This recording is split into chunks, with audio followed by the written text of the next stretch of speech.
Chegamos! Está no ar o painel Isto É, gente, que alegria estar de volta a esses estúdios, ao lado agora de Letícia Sena, que é jornalista, sabe tudo do mundo dos famosos, e juntos estaremos aqui às segundas e quintas para comentar os assuntos que estão em alta no mundo dos famosos, fazendo uma análise, provocando ali um debate de opiniões e, claro, também querendo saber o que vocês pensam sobre tudo que movimenta esse universo das celebridades.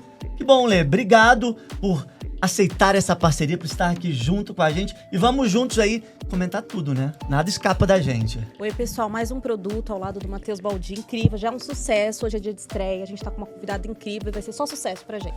É isso aí. Estamos recebendo hoje, né, para dar o pontapé inicial nesse projeto, é ela que eu tenho muito carinho, é super competente, já conheço, tive a oportunidade de trabalhar junto ali, né, dividir assuntos interessantes na Band, no Melhor da Tarde. Aproveitar e mandar um beijo pra Kátia Fonseca, pro Ricó, lá no Melhor da Tarde. Sempre tem ela, eu sempre tô acompanhando porque ela continua aparecendo lá. Doutora Rose Vilela, tudo bem, doutora? Tudo ótimo, um prazer participar dessa estreia, tô super feliz mesmo, obrigada pelo convite. Eu que agradeço por você ter conseguido espaço aí na agenda, porque ela é psicóloga, é sexóloga, é super demandada e conseguiu esse espaço para vir... Acho que trocar, eu acho que esse espaço aqui é a gente falar muito sobre o que painel. Por que o painel? Porque a gente vai abrir os temas que estão em alta, os assuntos que estão sendo comentados e trazer um olhar, talvez até acho que diferente do que a gente vê outros colegas de outros veículos oferecerem em cima dos fatos. A gente talvez traga um olhar mais sensível, analítico, para também pensar junto com você como que esse universo que a gente tanto consome das celebridades, dos influenciadores, podem trazer lições para o nosso dia a dia, né? Informação, conteúdo e reflexão também. Então, muito obrigado para todo mundo. Acompanhe a gente, já se inscreva aí no canal de Isto É.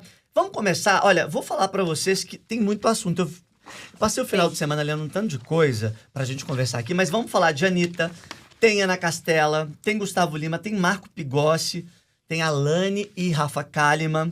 Vamos falar também sobre o evento South by South, o SXSW, que aconteceu lá em Auschwitz, e falou sobre essa história da epidemia da solidão, essa relação com as redes sociais. Vamos falar dessa série que está bombando, a Adolescência, da Netflix.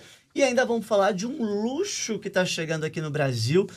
Além de ter a flagship de Tiffany, também terá um café com custos diferenciados, Nossa, altos. tô louca. Talvez você vai querer? Eu quero. Então, vou perguntar para a doutora Rose se é normal a gente desejar essas coisas assim tão sofisticadas, não é? É muito. E desperta um desejo, uma sensação. Desperta porque é o desejo do pertencimento. Então, a partir do momento que eu pertenço a isso, eu subo um degrau de ascensão, de estar naquele lugar, e sem contar que tem o conforto, pertencer desse lugar. Eu vou lá tomar um café, que gostoso você estar nesse ambiente luxuoso. É como se você fizesse parte, e isso tem uma importância, claro, que você não pode se perder nisso, você tem que ter o pé na realidade. Mas tem essa importância do... que quando a gente fala, você estava falando, né, trazer uma pitada mais humanizada, porque a gente está falando de gente, afinal de contas. É isso. E gente sente, gente sofre, gente tem emoções, né, adoece emocionalmente. Então, poder ter esse olhar mais humanizado para as pessoas, isso é muito importante. E quando fala da coisa do luxo, o quanto isso muitas vezes captura a gente, porque é esse lugar de pertencer a algo. Interessante a doutora falar disso, até queria estender um pouquinho em cima disso, porque durante muitos anos a celebridade, o famoso, né, essas pessoas que fazem ser gente, né? Isto é, gente vem de uma tradição de cobrir pessoas de relevância. Mas, no fundo, eu tenho a sensação que muita gente esqueceu do que é ser gente, né? Coloca o famoso, a celebridade, num pedestal, num patamar que muitas vezes deixa de ser humanizado, né? E Exato, aí fala, essa pessoa não vai falhar, não vai... O que a gente pode aprender a partir disso, né? Primeira coisa, quem que é aquela pessoa, independente da representatividade que ela tem no imaginário de cada um? Então, a pessoa que faz sucesso, ela tem o sucesso, tem lá o mérito, mas quem é aquela pessoa? Porque tem uma persona, tem uma máscara. Quando ela está em público, ela às vezes veste essa persona, essa máscara para estar ali. Ela mostra o que ela quer ali, né? Ela mostra o que ela quer. É como hoje as redes sociais, né? Quem as personalidades aí das redes sociais, a pessoa vai mostrar 1% o que é a vida dela. Ela vai mostrar o que ela quer. Mas quem é aquela pessoa nos bastidores? Quais são as emoções? Às vezes ela perdeu um ente querido, ela tem que fazer um show naquele dia. Ela tem que gravar uma cena de uma novela, de um filme naquele dia, porque tem o contrato, tem isso, tem aquilo. Então ela tem que vestir aquela máscara e enfrentar, porque afinal de contas é a profissão dela. Então a gente tem que ter um olhar mais humanizado. Quem é aquele ser humano que também sente, independente do que aquela pessoa fez? Ela tem emoção, então tem um olhar mais cuidadoso, mais amoroso para o ser humano. Isso é importante, Legal. independente do pedestal que aquela pessoa ocupa. Agora, aproveitando esse gancho, acho que se conecta com o nosso primeiro tema, que é a Anitta. Ela decidiu não participar do Coachella. Letícia Sena, você que acompanha esse universo, provavelmente, e a própria Anitta comenta que ela não tem hábito de cancelar apresentações, que ela sempre foi profissional, mas muitos fãs questionaram essa decisão dela de cancelar não só o show, porque muita gente comprou passagem, queria e tal, mas porque ali é uma vitrine para a carreira internacional. Vem aí muito da Larissa, né? O próprio documentário da Netflix mostra isso. Qual que é o seu entendimento diante dessa decisão? O que você absorveu? De que lado você ficou? Eu acho que a Anitta, com o documentário também, ela é muito marqueteira, né? E ela tá sendo mais Larissa, não sei se vocês percebem isso, ela tá sendo mais Larissa do que a Anitta. Uhum. Então, essa questão dela se envolver questão energética, da vida dela pessoal, saúde mental, que ela tem cuidado muito. Então, eu acho que ela tá querendo, não sei, desassociar um pouco essa imagem dela, Anitta, e focar mais na Larissa mesmo. Mas você acha que é comprometedor demais para a carreira dela essa escolha? Qual que é a sua leitura? Assim, você acha que isso pode gerar um ônus para ela do ponto de vista de força midiática? Você acha que daqui a pouco ela perde a potência que ela é? Eu acredito que não. Ela sempre consegue sair, né, dessas situações. Ela coloca a cara dela, não coloca assessoria, diferente de outros artistas. Eu acho que não. Acho que ela deu a cara dela a tapa. Acho que isso não interfere. Não. Porque ela já conquistou até agora, acho que não. Acho que ela ocupou um lugar de destaque muito grande e de projeção. Então, ela tem uma representação da pessoa que veio, né, de um lugar muito simples, muito humilde e chegou num topo internacional. Então, isso, as pessoas que gostam dela, quando ela mostra esse lado, que ela está cuidando da saúde mental, olha a importância, né? Quantas pessoas adoecem porque não olham para a saúde mental, que querem ficar só na exposição, que querem só o holofote, mas esquecem da importância, porque isso mexe, né? Você está no holofote, você vai ser tanto elogiado como vai receber críticas. Será que a pessoa ela sustenta uma crítica? O quanto ela sustenta aquilo? Então, eu penso assim, que ela mostrando esse lado mais humanizado, as pessoas vão olhar e falar, nossa, a Anitta é gente. A Anitta é um ser humano. Ela não é só aquela que está ali em cima do palco, brilhando, porque as pessoas já projetam nela esse lugar, né, de E ela tem ascensão. mostrado isso cada vez mais. E mostrar esse lado mais humano, eu acho, assim, na minha leitura, que muito pelo contrário, que ela vai estar muito mais em evidência, porque é uma preocupação hoje geral. Olhar, cuidar da saúde mental, mostrar isso publicamente. Olha, então agora eu não vou participar porque eu estou cuidando. Colocar limites nas coisas que faz. Então, isso, para mim, tem um ponto Eu muito acho importante. super válido e também aprecio, gosto dessa preocupação, mas eu acho que mais para o debate, eu também sei que o temor de muitos fãs, baseado em tudo, eu fiz até na semana passada, para quem quiser acompanhar na minha coluna, que está lá no site Isto é Gente, uma análise em relação a essa decisão da Anitta. O que eu percebo é que há um temor dos fãs por uma outra carreira, assim, não ser mais a Anitta que sensualiza, a mulher empoderada que chega e faz o baile funk, que faz a coisa acontecer nessa potência, e até brincam, eu acho que aqui a gente está levando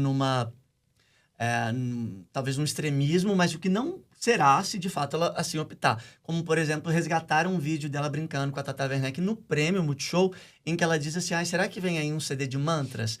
Porque essa coisa, Pode ser. ela tá Faz tão sentido. evoluída que talvez ela escolha uma carreira bem diferente do que a Anitta foi. A Larissa talvez encontre um lugar de mais equilíbrio, mais essência, mais aquele lado que ela, durante todos esses anos, precisou deixar para poucos e agora talvez se torne mais público. Então, acho que existe esse temor do público em... Nossa, mas calma, você chegou aí. Eu li alguns comentários que era assim, mas a gente colocou aí. Você tá aí porque a gente colocou. Como que você fala não pro festival? É difícil isso. E olha que lugar, né, dela bancar. Eu não vou. Porque tem isso. O público muitas vezes acha, você tá aí, e né? Ela tem a fama que tem por causa dos fãs. As pessoas que elevaram ela, que colocaram ela nesse Sim. lugar. Mas tudo tem um limite, gente. A pessoa que está ali, ela tem que reconhecer e fazer aquilo que hoje ela está num lugar que ela pode escolher, né? Vamos combinar que ela está num lugar que ela pode escolher. Se ela quiser cantar mantra, né? Ir pro Tibete, meditar nas montanhas, ela vai ter gente que vai acompanhar. Então, num primeiro momento, toda mudança traz um estranhamento, porque as pessoas elas estão coladas naquela imagem que elas também criaram. Porque quem é a Anitta? A Anitta mostra o que ela quer, ela mostra o que eleva o sucesso dela. Mas que é aquela história, né? Quem é que está ali no palco? Quem é a Anitta nos bastidores? É essa pessoa que hoje está pensando numa questão mais espiritualizada, do bem-estar, da saúde mental, da espiritualidade.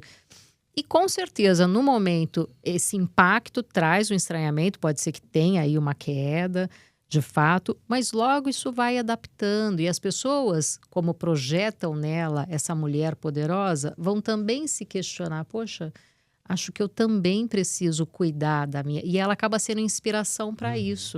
E também aquela discussão assim, o que é sucesso de fato, né? Sucesso é sempre estar nas paradas, é sempre estar ali no topo, talvez entregando mais até do que você, como ser humano, conseguiria, como gente, né? Você teria para oferecer, mas simplesmente pela expectativa do outro, é quando você doa mais de si, preocupado com o que o outro espera, do que aquilo que de fato te faz feliz. Então, acho que a Anitta vem, no momento que ela vem refletindo muito em cima dessa perspectiva, e talvez a gente veja mais Larissa do que a Anitta por algum tempo, ou talvez para sempre, mas tem um desafio que eu queria até dividir com vocês.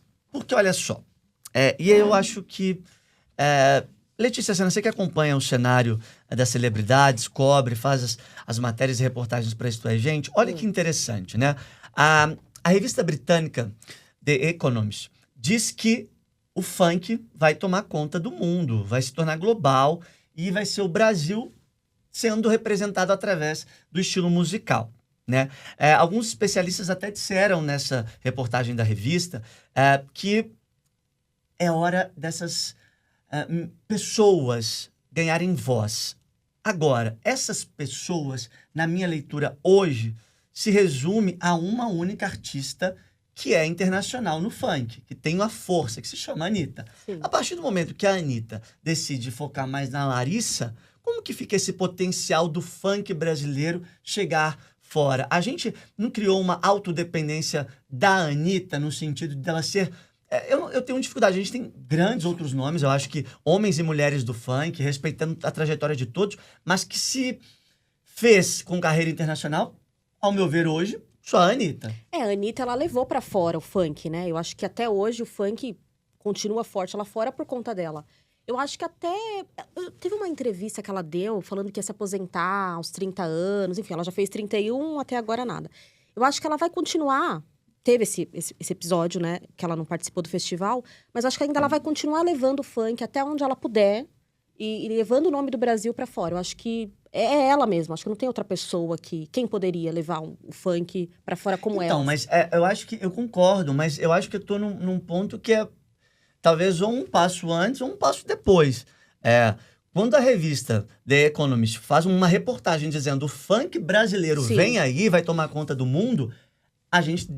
teoricamente, deveria ter alguns nomes em mente.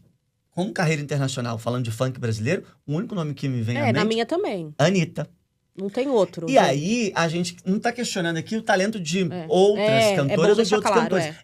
potência, a força não Sim. só comercial, mas Sim. de sustentar essa coisa Sim. de entender o mercado, Sim. se dispor a enfrentar a crítica que O veio, relacionamento que ela tem lá fora. Que ela as tem- relações que ela construiu. É. Se ela vira mais Larissa e abre mão desse lado, Anitta, porque não tô falando só por conta do Coachella, Sim. eu tô dizendo e aí? É. Essa autodependência que foi criada, será que não vai ficar um buraco? Sim, Porque sim. eles analisaram o funk e o sertanejo. O sertanejo, eles falaram, olha, apesar de ter essa força no Brasil, ser ligado, né, ao meio rural, às caminhonetes, não é comercializável. O sertanejo não é algo que vai conquistar o mundo. O funk, sim. Mas talvez, então, a gente tenha que se preocupar agora em fazer outros artistas internacionais também. Exatamente. E eu acho que a própria Anitta também será uma incentivadora. Acredito Quem poderia, eu. né, pensando agora? Acho que Ludmilla é um grande nome. Ela tá se fazendo ali no pagode, no samba e tal. Mas ela é um nome no funk. A Alexa tem potencial. Alexa. Né? Eu acho que tem a Valesca Popozuda. Ela talvez é de uma outra geração do funk, Sim. mas também é uma artista que representa a história. Pra né? não ficar só refém da Anitta, né? A Anitta com essa responsabilidade, na verdade. Tem algum homem do funk que você... Eu não sei. MC Leozinho foi um nome lá atrás, mas hoje já não tá mais presente. De forte, assim, Né? presente. As mulheres estão fortes no as funk, mulheres. né? São as O mulheres. sertanejo também, né? Falando de sertanejo. Pois é, sertanejo também, elas estão muito fortes. Eu acho que é a Anitta mesmo, assim. Não vem outra pessoa agora. É, Essa questão do funk internacional, sabe? Então a gente acabou criando essa dependência aí. Agora, já falando de sertanejo, a gente tá falando de música e etc. Gustavo Lima e Ana Castela são os temas que a gente vai debater agora no painel. Interessante porque, assim, ela agora, tão jovem, é a boiadeira e a embaixadora desta edição, né, 2025, da Festa de Peão de Barretos. Antes, já teve César Menotti e Fabiano, Luan Santana, Simone Simaria, grandes nomes. Ela, tão jovem, já conseguiu esse título.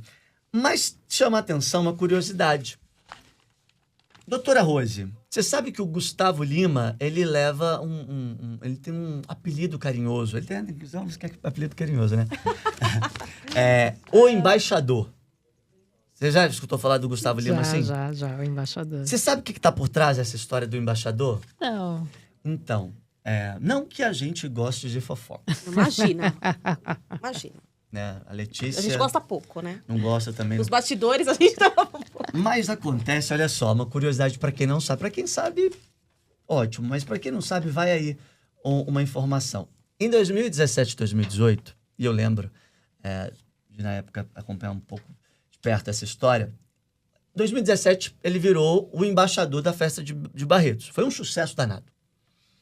Aí, em 2018, pela primeira vez na história, um artista foi nomeado embaixador no ano consecutivo novamente. Isso não tinha acontecido. Nunca. E aí o Gustavo gravou DVD, foi lá e fez o DVD do Embaixador, né? Inspirado ali naquele cenário da Grécia Antiga, um dos grandes marcos da carreira dele. Ele gostou tanto de ser o embaixador que ele falou com a equipe dele, vai lá e registra a marca Embaixador. Patenteou. Patenteou. Mesmo? Só que o pessoal da Festa de Barretos, na época, né? Não gostou muito, achou assim, mas não, embaixador já é um título. Mas ele pediu primeiro. Ele se Ele apropriou. aproveitou, viu que deu fez Mas sucesso. ao mesmo tempo estava livre a marca, ninguém tinha registrado, né? Era um título de embaixador da Festa de Peão, mas ninguém tinha. Ao mesmo tempo, visionário. Falou, opa, peraí, gostei de ser chamado de embaixador. Em vez de ser 2017, 2018, eu quero ser embaixador para sempre. E aí, ele virou embaixador. Bem, nos últimos tempos, ele foi cotado para ser até candidato a presidente da República, mas ele disse, na semana passada, que ele não vai ser mais candidato.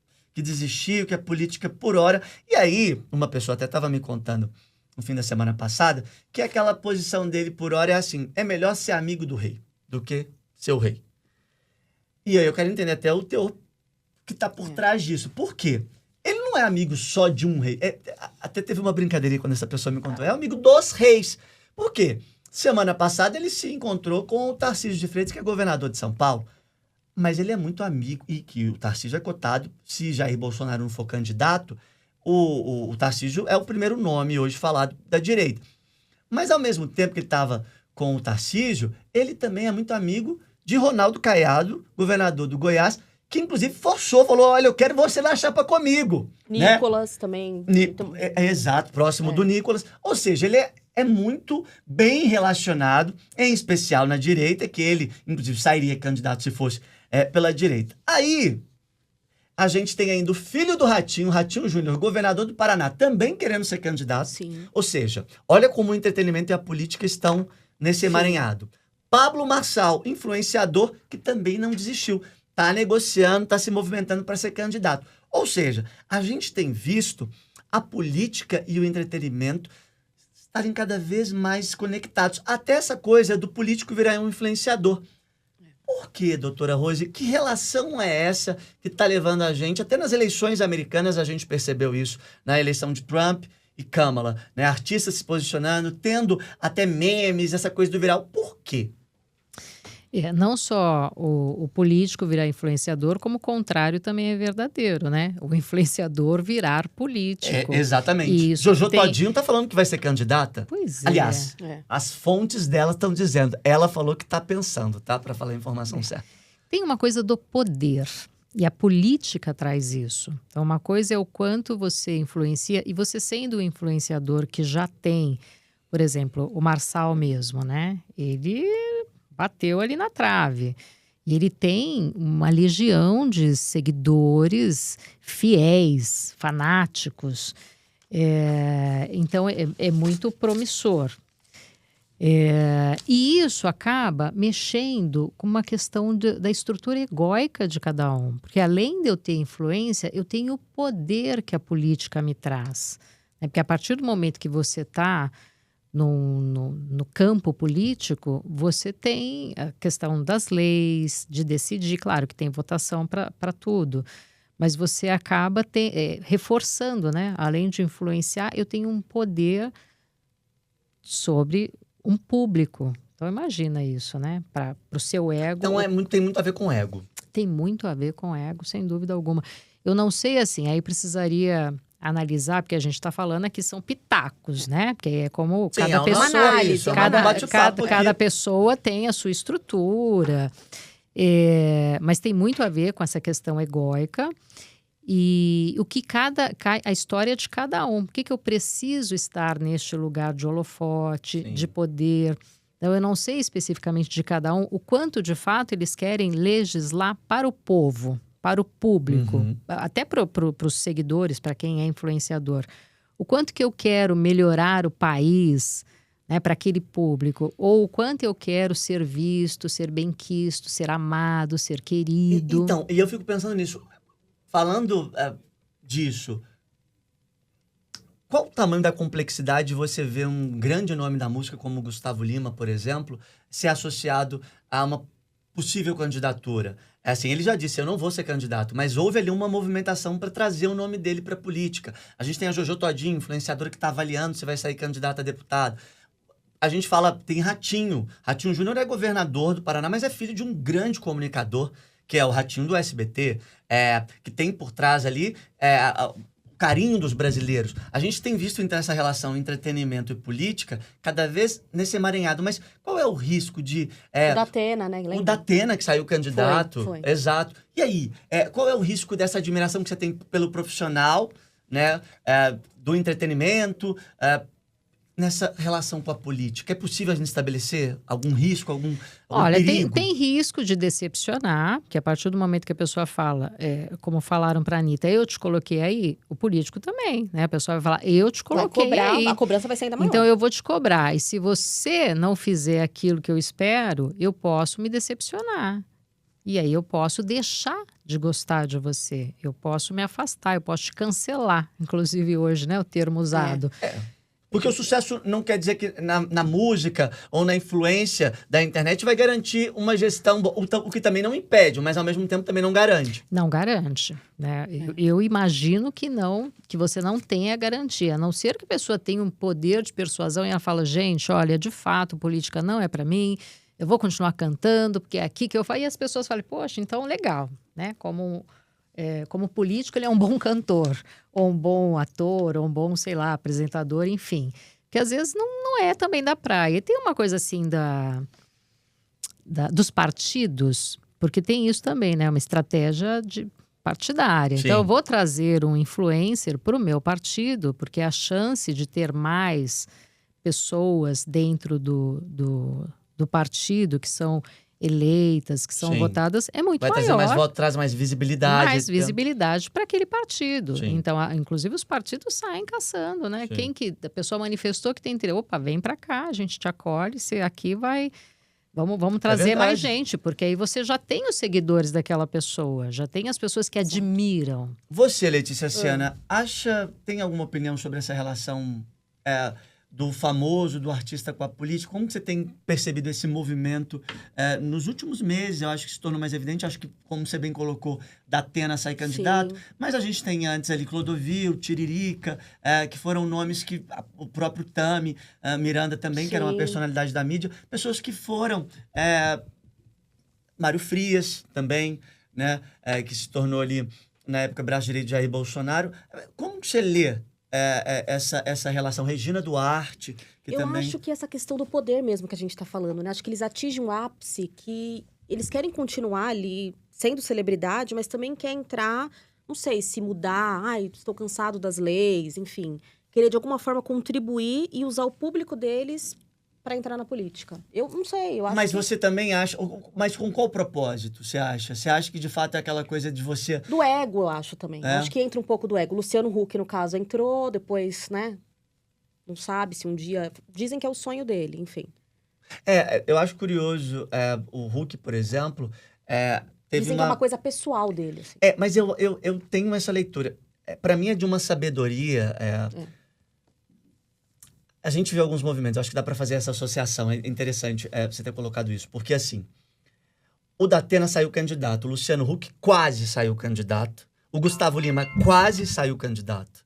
Então, se você parar para pensar, alguns quase saíram. Silvio Santos quase foi candidato. Justus também, Justus. Foi. Então, a gente tem alguns quase. Que é aquela coisa, tem popularidade, mas será que nessa... Até pra testar, pode ser. Será que é uma forma também de movimentar? Eu né? acho que esses quase têm a ver com isso. Deixa eu ver Então, como é que tá. joga na mídia. Fulano tá pensando, quer se candidatar, e aí já vai ver a reação do público. E tem uma coisa assim do público, da cola que eles fazem, né? Nas pessoas que eles admiram, que aí criam os grupos. O meu grupo contra o seu. Sim. Que isso é super interessante, né? Você vê esse movimento de um atacando o outro. A política traz muito isso, Traz né? muito isso, que é, mais uma vez, a história do pertencimento, né? Eu pertenço a este grupo, eu me identifico com a ideologia desse grupo. Exato. E eu sou contra o outro grupo. E aí fica aquela guerrinha de poder. Então, para mim, tem muito a ver muito poder, com muito ego, eu acho que é o isso. poder e essa Vamos coisa egóica. ver quem serão os candidatos do ano que vem. A gente vai acompanhando por aqui, vai comentando sobre esse mundo do política com entretenimento. Eu não sei que palavra vira, gente, mas vai ter alguma coisa aí não sei. Vamos criar. Politelimento. Vamos criar, Politelimento. Olha só, a gente também... tem um ponto que eu achei interessante pra gente passar. Marco Pigossi tá agora em cartaz com Maré Alta. Marco Pigossi saiu do armário, brincando com esse termo, no momento em que a carreira era muito promissora e ele sabia que iria enfrentar críticas, ia perder oportunidades, Preconceito. enfrentar o preconceito. Ele decide não renovar o contrato fixo com a TV Globo, mas agora tá aí, em Maré Alta. Estrela, protagonista de uma história que fala sobre justamente essa aceitação, essa busca pela liberdade, pelo amor. Curiosamente, eu não sei se por coincidência do destino, e essas coisas, eu que tenho muita fé, falo, acho que Deus sabe de todas as coisas. Porque ele é dirigido pelo marido, né? Eles se casam, fazem a cerimônia pós-gravação, mas já tinham essa relação, pelo menos dando os primeiros passos para algo que vai falar para o mundo sobre a liberdade de amar, sobre diversidade. Eu achei tão interessante conectar a história que ele fala, o Marco Pigossi, pessoa física, o ator, e a história desse filme, que eu tô louco para assistir, não assisti ainda. Que interessante poder juntar trabalho, propósito. Eu busco muito isso atualmente na vida. E quando eu vi essa conexão do Marco Pigossi, eu fiquei emocionado, doutora. É lindo isso, né? Você poder bancar isso também publicamente. Porque ele representa, ele tem assim, a imagem do galã, né? Do galã hétero. E aí, de repente, ele assumir é correr riscos, porque o povo é muito preconceituoso ainda, né, gente? Infelizmente, tem muito preconceito. A pessoa é julgada pela orientação sexual dela. Esquecem um pouco quem é o ser humano, mais uma vez, né? É gente como a gente. Quem é aquela pessoa? Claro que tem um público grande, né? Que de repente está aplaudindo, fala, puxa, que legal, que bacana poder bancar isso. Mas a gente sabe que tem aí os conservadores e que atacam pedra, mas é de uma grandeza e de um lugar assim, este sou eu. E isso é muito lindo, reais, né? Ele vai poder ajudar muita gente também a se descobrir, esse lance do preconceito, ele por ser uma figura pública. Achei muito legal, tô curiosa pra assistir esse filme também. Você tinha, e aqui não é enfim, entendam bem a minha pergunta para Letícia, mas você, em algum momento, como mulher e alguém que cobre, né? Agora pega jornalista e pega o seu lado feminino. Você, quando olhava para o Marco Pigossi, era um ponto, assim, o fato de ele não aparecer sempre ali, vamos dizer, como namorado, antes, você consegue voltar? Porque eu lembro que ele fez o personagem com a Paola Oliveira, o caminhoneiro. Eu lembro. E ele era muito assediado, porque ele era o bruto, né? Sim. Você tinha esse olhar, assim, atento de, tipo assim, mas será que ele é gay? Não é gay? Você tinha? Ele era alguém que despertava não, essa... dele, outros atores sim, mas com ele não. Eu nunca tive essa...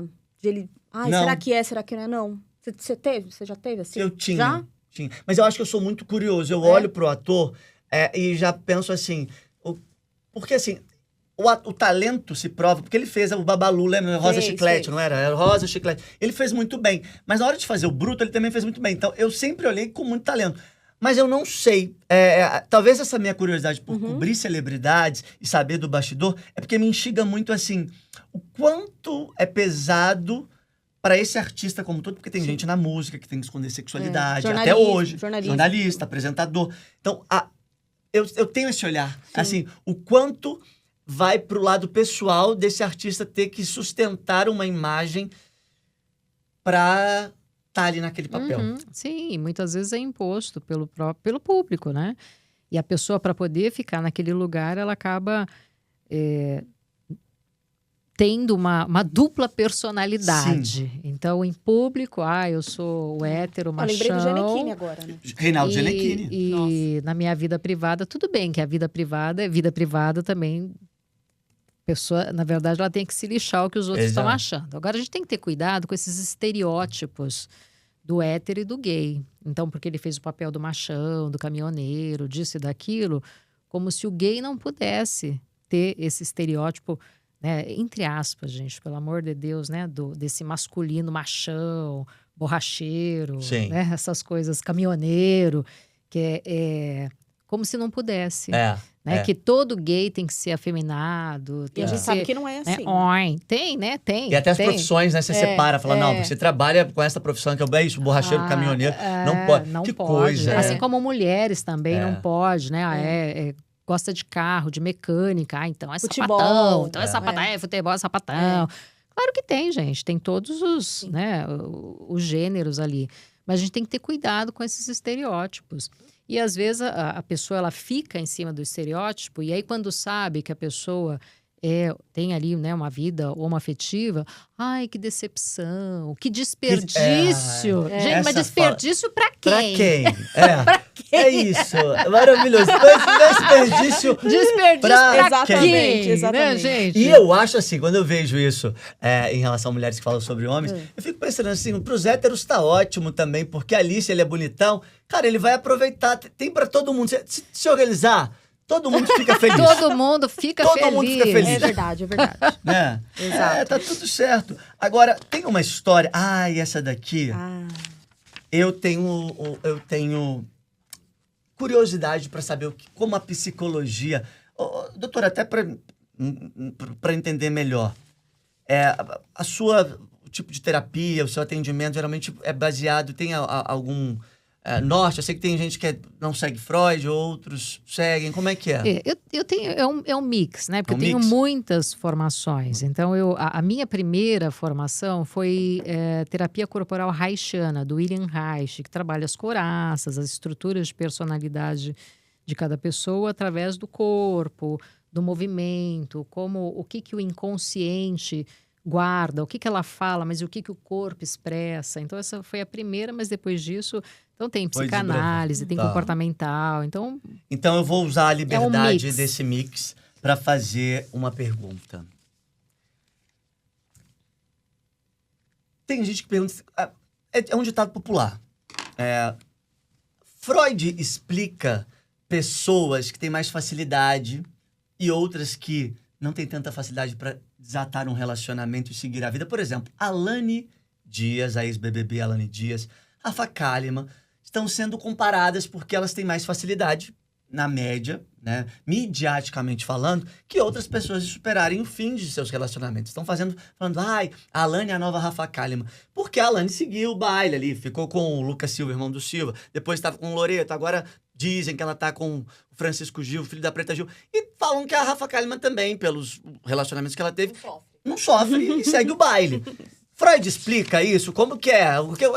Quem explica isso? A psicologia? Como entender quem tem mais facilidade? Várias teorias explicam, né? Desde do biotipo que você é. Porque assim, até os 7 anos de idade é quando a gente estrutura a nossa personalidade. E tem muito a ver com a criação. Então, neste caso, a gente pode até utilizar a teoria do apego. E cada pessoa vai desenvolver um tipo de apego de acordo com a relação que ela teve com os cuidadores, que são os pais, né, quem cuidou daquela pessoa. Então, tem pessoas que têm um apego mais inseguro, ansioso. Tem pessoas que são mais confiantes, que com certeza receberam mais amor e que, né, não tem uma dependência emocional. Essas pessoas que conseguem desvincular, ou elas podem sim ter uma cisão entre o emocional e o racional, e aí elas fazem uma cisão mesmo, e eu estou me lixando se você está comigo ou não.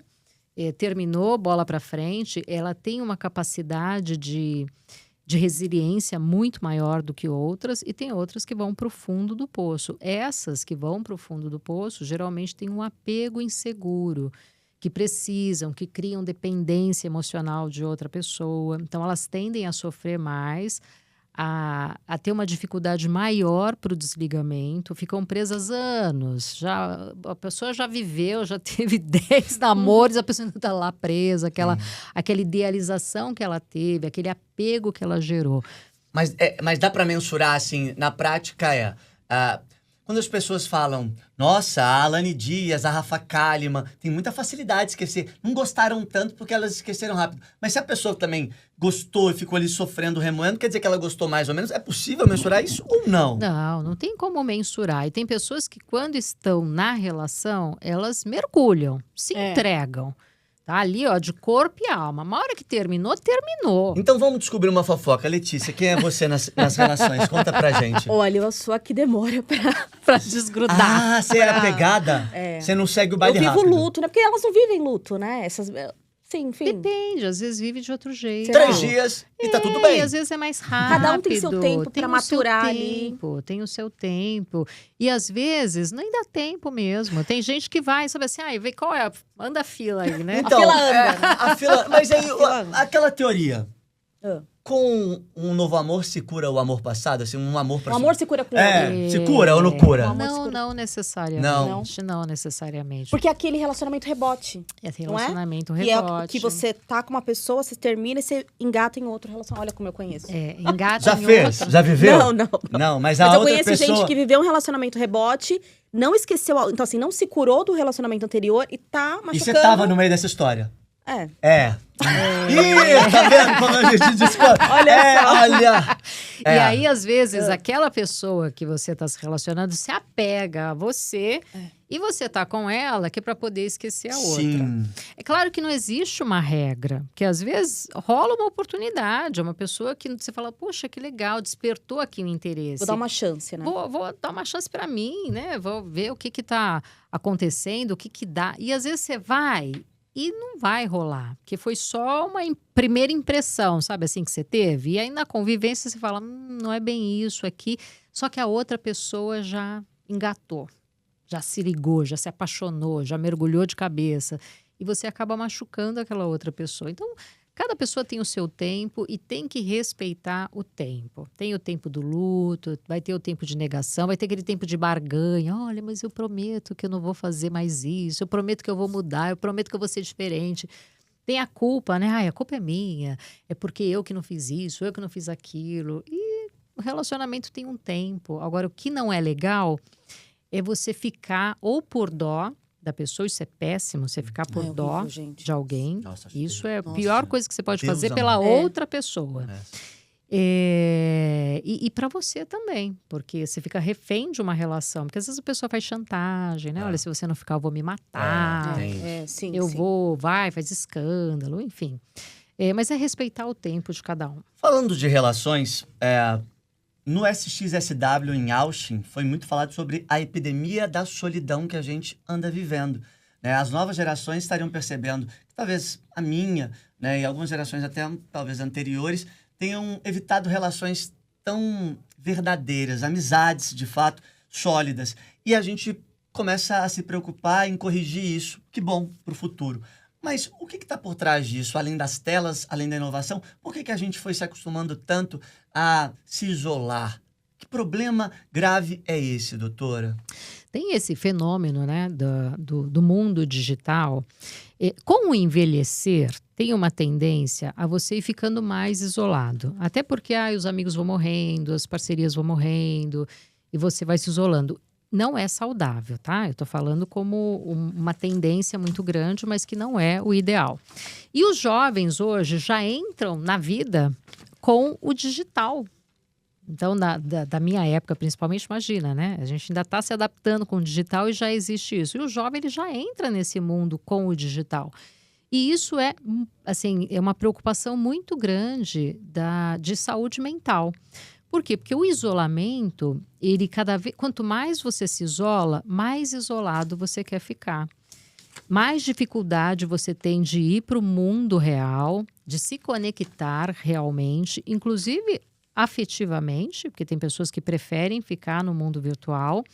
E a gente sabe por muitas pesquisas que a felicidade e a saúde mental, ela está muito ligada com a relação que você estabelece com as pessoas. Então, ter amigos, Sair, se divertir, estar em público. Então, tudo isso é muito importante para a saúde mental.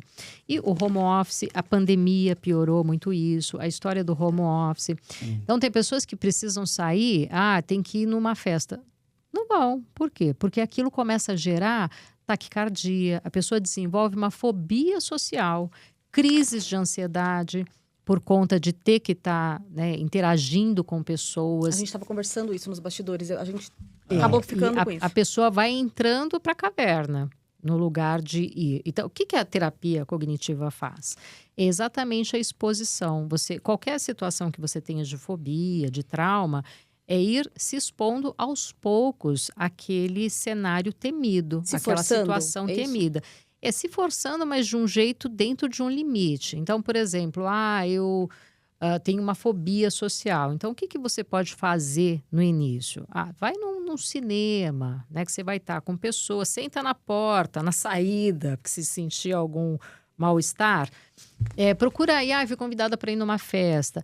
Vai, fica um pouquinho, conversa com 1, 2 pessoas e vai embora. Você vai cumprindo metas aos pouquinhos. E aos poucos você vai expandindo esse universo. Essa relação da comunicação, de se relacionar com o outro. Tem uma coisa que é da estrutura de personalidade. Então, tem pessoas que gostam de ficar sozinhas. Eu também. Eu também. Solidão é diferente de solitude. Exato, mas eu trato isso na minha terapia. Não, mas é solidão ou solitude? Não, eu acho que é solitude em excesso. Não é solidão, porque não é... Mas eu acho que eu fui descobrindo, então dividindo com vocês. É curioso isso, né? Esse debate, em meio a essa discussão sobre a epidemia de solidão, eu falei com o meu terapeuta e fui descobrindo que a raiz do que eu sempre falei, solitude, uma atitude, ok, de eu ter meu momento comigo, tinha raízes de solidão na minha infância. Daquela ausência que eu criei uma armadura para eu não sofrer mais com a solidão. E aí, a gente dá o nome de solitude, e aí você tem a rede social. Agora, com a inteligência artificial, eu vi que em Austin, né, no SXSW, falaram muito sobre isso piorar com o uso das redes, da tecnologia, porque a gente começa a conversar. Eu converso muito com o meu chat.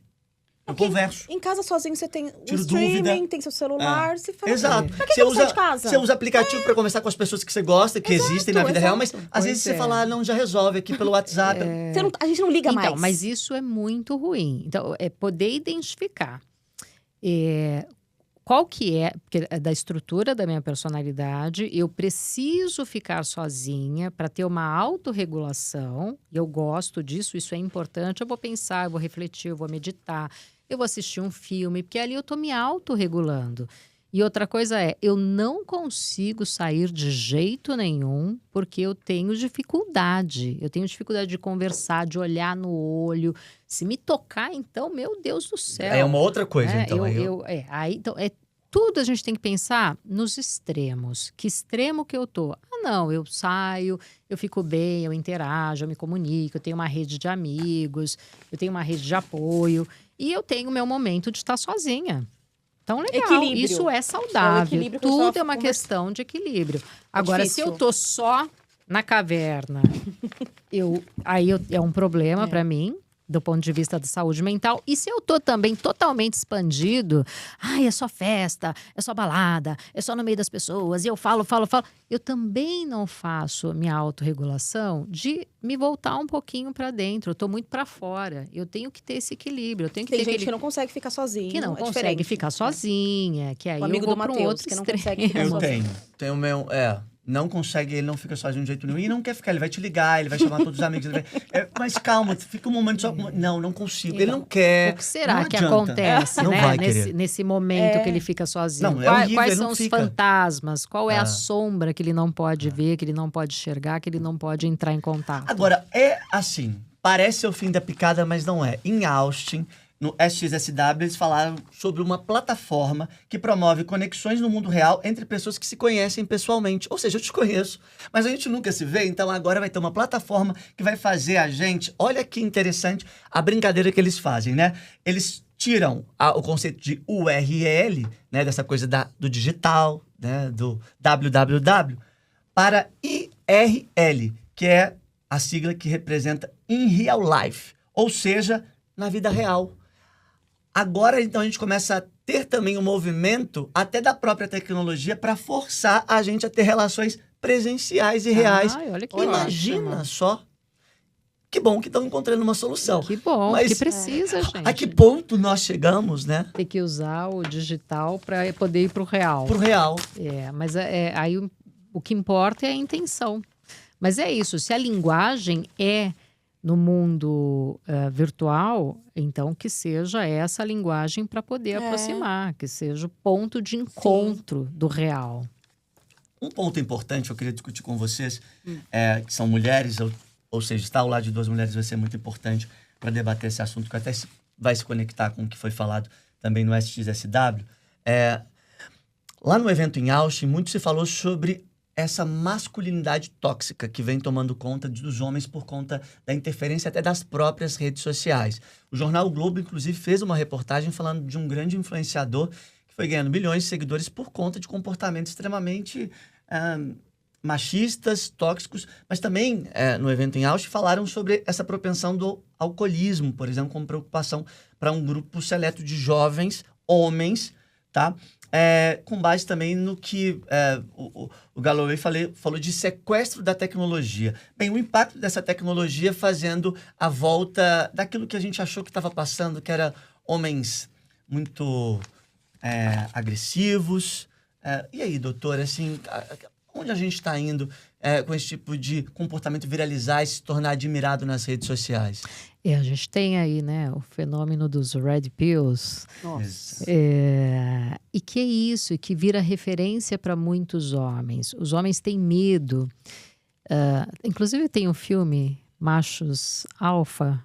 Não sei se você já assistiu. Já ouvi falar, não assisti, mas já ouvi falar. É um seriado. E que é muito interessante porque vai discutindo exatamente isso. É uma comédia, então tem os estereótipos, Mas é muito interessante porque é uma referência, né? Aquela coisa que a gente estava falando das referências na mídia. Então tem um que vai lá e diz: eu faço isso, mulher para mim tem que lavar, passar, cozinhar, eu tenho que chegar em casa e ter a comida pronta. E as pessoas se identificam porque tem muito medo do que o diferente, se eu fizer diferente disso, eu vou ser marica, eu vou ser mulherzinha, porque isso é o que é chamado. Tem uma pesquisadora que Valesca, agora esqueci o sobrenome dela, e que tem uma coisa que ela chama a Casa dos Homens. E que entre os homens, essa conversa é muito comum, da misoginia, dessa coisa tóxica das relações, de diminuir as mulheres. Então, se a mulher... e aí ela fala da prateleira do amor, né? Que papel, que lugar que as mulheres estão dessa prateleira? Quem é as mulheres que estão na vista ali da prateleira? Que são as mulheres brancas, jovens, altas, magras. Então, se você for gorda, preta, velha, você vai descendo na prateleira. Então, isso é super interessante. E aí ela faz esse outro lado, que é a Casa dos Homens, que é exatamente o que acontece dentro dos grupos de WhatsApp. Que esse é o lugar que eles se soltam e que eles fomentam essa misoginia, essa objetificação da mulher, do corpo da mulher. Então, quanto mais, para ser mais másculo, você tem que estar neste lugar. E isso tem sido uma preocupação, porque os jovenzinhos, eles já estão entrando no mundo, né, jovem adulto, com essa visão. E isso é muito ruim. E o que colabora também? Os filmes pornográficos. Porque eles são feitos, né, por homens para homens. Embora a gente tenha mulheres que hoje dirigem filmes pornográficos para as mulheres, que tiram a mulher desse lugar de objeto. Então, a pornografia também colabora com isso. A mulher tem que apanhar, tem que, né, tomar a surra na cara, tem umas coisas assim mulher bem... de submissão até na hora do prazer. É um Até retrocesso, na hora, né? O número de aumento de feminicídio, acho que isso é um retrocesso total. Muito, total, que é uma preocupação, né? Porque tem aumentado demais a violência e o feminicídio. Essa série, a série Adolescência da Netflix está virando um fenômeno, está sendo muito comentada e também aborda justamente esse comportamento de homens agressivos. Retrata também a história por trás, né, de pessoas, de um garoto ali no terceiro episódio. Eu ainda não tive a oportunidade de assistir a série como um todo, eu só assisti trechos, que já achei muito forte, mas que a gente percebe que o grupo de Red Pills e de Incel, que vem crescendo até... tem um dado do Ministério da Justiça da Inglaterra que mostra a condenação de 18.500 homens por crimes relacionados a facadas. Imagina só que loucura. É preocupante. E a gente tem visto aqui no Brasil o comportamento dessa masculinidade tóxica também se tornar algo comum e até venerado por algumas pessoas. Exato. É preocupante, mas o caminho sim, vai ter a participação dos pais, mas para quem perdeu essa etapa da infância, adolescência, como tentar minimizar esse impacto, sabe, doutora? Como que é possível minimizar isso? Tem uma coisa assim, né, que a gente observa. Porque o adolescente, ele tem que ter vou colocar entre aspas aqui, vou receber aí umas pedradas, mas ele tem que ter uma liberdade assistida. Essa é a grande realidade. Mas e a intimidade do meu filho? Vai ser uma invasão de privacidade. Privacidade até a página 3. Porque o adolescente, ele não tem cérebro, ele não tem maturidade para estar numa rede social. E os pais precisam... mas ele fica trancado o dia inteiro no quarto sozinho. Então, o mundo virtual, ele é real. Quem está por trás do mundo virtual é gente. E tem muita gente maldosa. Então, esses grupos de Red Pills que tem por aí e outros mais, que ficam fomentando, o que eles fazem? Eles entram no joguinho que o adolescente está jogando. Isso meninos e meninas, mas essa coisa da violência tem muito a ver com os meninos. E aí eles percebem que tem aquele adolescente que é carente, que sofre bullying na escola, que isso a série retrata, né? Sim. Então é um menino que sofre bullying, que ele se sente totalmente desconectado e descolado daquele grupo, e naquele grupo virtual ele se sente acolhido, ele se sente importante. E aí tem as metas. Então hoje você vai xingar o seu pai e sua mãe, aí ele vai xinga o pai e a mãe, e aí ele é ovacionado dentro daquele grupo. Então, eles vão cativando por aí até chegar em crimes absurdos. E quando a gente fala de facada, de várias facadas, a gente vê no ato da facada muito ódio, né? Porque são golpes que você desfere contra a sua vítima, então tem muito ódio ali. O quanto de ódio vai sendo fomentado dentro de um jovem que está com o cérebro em formação. Então, o lóbulo frontal dele não está totalmente formado. Então, qualquer um leva, qualquer um ganha aquele jovem. O que os pais podem fazer? É observar, é vigiar, é liberdade, diálogo, né? É liberdade assistida e conversar. Ah, mas eu não conversei na infância, a infância é isso. Não importa a época. Adolescente, a gente não abandona. A gente pega na mão e fala, tamo junto. E se acontecer alguma coisa, é para mim que você tem que falar, pro pai e pra mãe. É que muitas vezes a violência está dentro de casa. Aí é difícil, né? Porque muitas vezes essa violência... E o adolescente, ele não encontra um lugar de acolhimento. Então... Aí ele tem que ter a própria cabeça dele de ir atrás de um lugar e não nas redes sociais, porque ali ele vai ser acolhido e vai ser acolhido. Ou se for um acolhimento, que seja um acolhimento, seja no digital, de um grupo com profissionais ou com pessoas capacitadas. Exato, que procure grupos de apoio, mas de apoio. Até o, como é que é, CCVV, né, que faz também, você pode ligar para eles, eles estão ali de prontidão e que vão te orientar, porque às vezes ele se sente tão perdido, tão... E aí tem aquele grupo forte que acolhe, que coloca a pessoa num lugar importante, de pertencer a algo, aí é difícil. Como mas perceber que o seu filho está diferente, assim? Você fala dentro de casa, trancado no quarto, muito tempo trancado no quarto. Quando você vai falar poucas palavras e com agressividade, então às vezes você chama a atenção, olha, tá na hora de desligar. Já grita, já berra, já esperneia, então eu vou te tirar o celular. A pessoa, ela surta, né? Grita, xinga, joga tudo, esmurra a parede, às vezes bate até a cabeça na parede. Então tem uma agressividade ali bem declarada. Notas baixas, dificuldade para dormir, ir dormir muito tarde, faltar na escola, isolamento, não ter amigos, perceber que, porque geralmente 12, 13 anos você tem amigos, você quer sair, quer ir para balada, quer trazer os amigos em casa ou ir para casa, enfim, quer ter o encontro entre os amigos. Então, se a criança ou adolescente ele está muito isolado, você tem que estar de olho. Tem que perceber, tem que chamar para conversar, mas conversar não é dar bronca. O que você está fazendo? Deixa eu ver. Ameaçar. Porque aí o adolescente ele vai se recolher muito mais. Então, ele tem que sentir que é um ambiente acolhedor.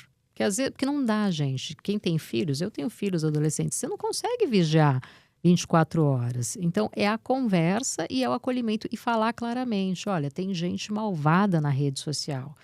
Tem gente que vai te influenciar, que vai te dominar, que vai te prometer coisas. Se acontecer isso, é aqui que você tem que conversar. Aqui que é o lugar que você vai ser acolhido. Em nenhum outro lugar. Né? E mostrar para eles que, dependendo do que eles façam na rede social, é crime. E sendo crime, eles vão ter que responder com relação a isso. Porque o adolescente ele vai responder também, assim como os pais. Então, as redes são monitoradas e os pais precisam saber disso e os adolescentes também. Interessante, importante, inclusive. Muito importante. Olha, para fechar de uma forma mais leve... pesado. É um assunto pesado, mas fundamental. Né? Eu vou falar o seguinte. Decidi tomar um café na Tiffany, né?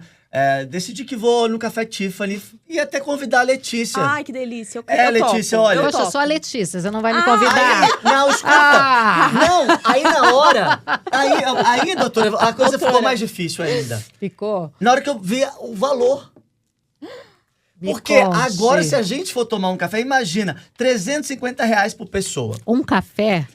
Não, mas aí o café vai ter croissant, madeleine, manteiga, geleia, docinhos franceses, iogurte e ovo pochê. Agora, tem um detalhe. Se quiser colocar caviar, paga mais R$100, R$450. Nossa. Agora, talvez a melhor opção seja a gente tomar, então, um café... Não, um café não, um chá da tarde, que é R$500. Olha. 6 tipos de sanduíches salgados. Docinhos franceses com madeleines, chocolate cream e tortinha de chocolate.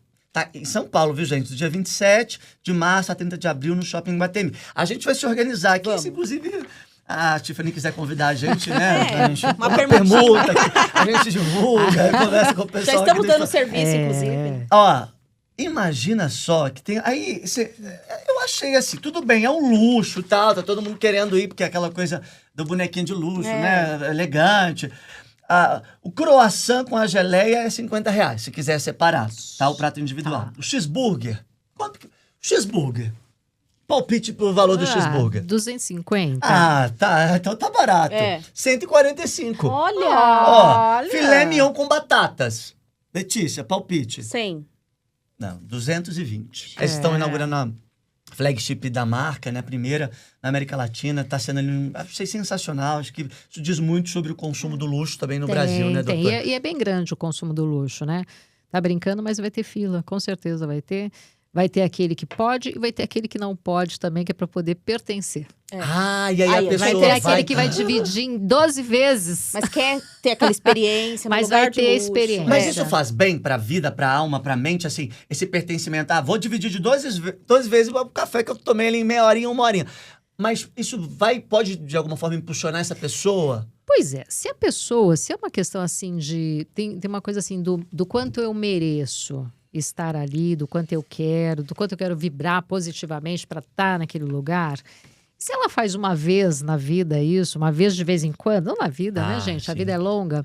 Mas se ela colocar aquilo como uma meta, um objetivo, isso pode sim gerar uma motivação para ela melhorar na vida, ir atrás em busca daquilo que ela quer. Agora, o que ela não pode é se iludir. Ela tem que estar com o pé bem no chão. Eu mereço, eu quero estar ali. Não se endividar também. Vou bancar. E tem a ostentação das redes sociais para postar nas redes. Não se endividar.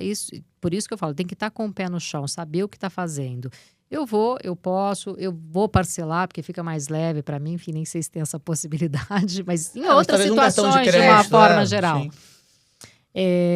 Mas tá o pé no chão, porque senão aí vira uma loucura, né? Uma coisa incontrolável. Aquelas pessoas que gastam compulsivamente ou que para estar ali ela vai deixar a alma, né? Aí vira o retrato de Dorian Gray. Eu vendo a alma pro diabo para poder ter sucesso. Então tem que ter cuidado com isso. Gente, tudo, por isso que eu falo, saúde mental é tudo na vida. Faça psicoterapia, vá se conhecer, autoconhecimento.